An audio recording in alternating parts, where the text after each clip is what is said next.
Makes sense. Yeah. So can you scare some investors with black or gray swans in the market that will completely destroy this good story we have been talking about today? I think honestly the gray swan for us was the coal shift that we saw last year. Okay. That was something that we did not anticipate, and when it happened we saw it had an effect on freight rates as well. So right now we spend time on monitoring the Chinese soybean silos to try and find more data there, which means when is the trigger point for when the Chinese will buy more soybean and coal from abroad, because we see that have a direct impact with the Panamaxes cannibalizing our Cape volumes. So more grain shipped around the world means that our coal will be left for the Cape sizes and gives a more stable return on that.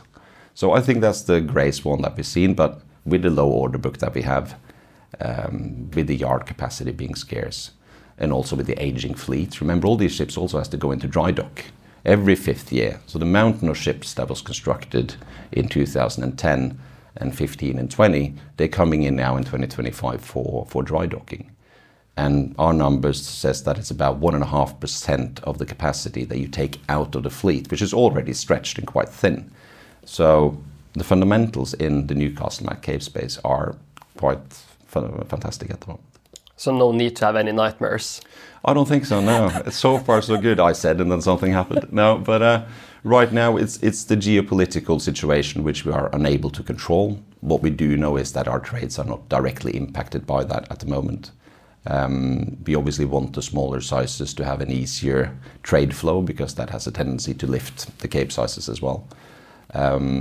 I wish I had a crystal ball and could be a geopolitical wizard, but for now, in terms of market trends and the fundamentals, we look quite good.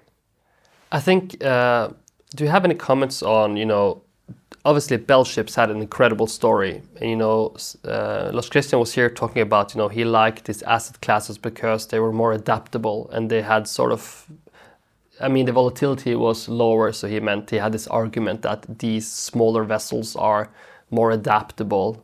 But is it too simple to say that the smaller ships maybe adapt more, but in a very good market, the strong ships outperform? Or is it, not really? Because that was an incredible journey, of course, in a bit different segment in dry bulk, but... Amazing, I think, what he did to that company, building it from nothing almost to what it turned out to be, is an amazing story, and congratulations to him and the team. But I think the Ultramaxes, yes, they are more flexible. They can do a wider range of commodities. But at the end of the day, that particular market segment with the Ultramaxes, Panamaxes, they have lost trades much due to the Ukraine and Russian war. Before the war, you had fertilizer exports from Russia. You had steel exports from Russia. You had grain Q3, which was always had a Panamax position in there in Q3, so you can get the front-haul money and go home. Those trades are gone. And that's the biggest difference between these two segments nowadays. It's Cape sizes have gained trades. We're getting the new iron ore mine coming on. We have the bauxite volumes that are booming, all long haul. So you're adding on more legs to substantiate a trade. And with the order book and everything else we talked about, it's a compelling argument, it's a compelling story. I'm struggling now with the smaller sizes, not because I don't want them to do well. As I said, they usually lift the floor, but they lost too many trades and they will start to eat into each other's volumes, and that's never good for high freight rates in that particular segment.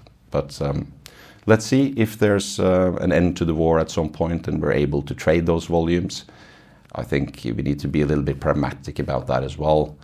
Where is the lines going to be in the peace treaty? If Kherson all of a sudden goes to Russia, well, that's the grain. Donbass, if that goes to Russia, well, that's the coal. Can we then trade Russian or not? So I think this is going to take time, but obviously when commodities are flowing free and countries need to be rebuilt, that's a good signal for the smaller sizes as well.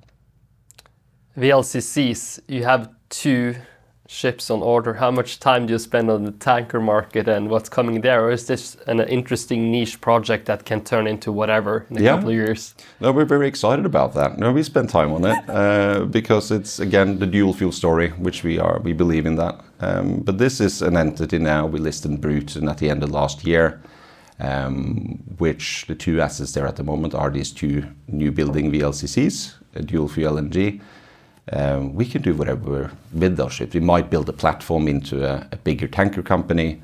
We might look at the sale, we might merge with something else or put it into a pool. We don't know yet, but it's exciting days and we're trying to maximize the value. What we do know is that these assets, much similar to the Newcastle Max story, order book is compelling. We believe in the dual fuel LNG story.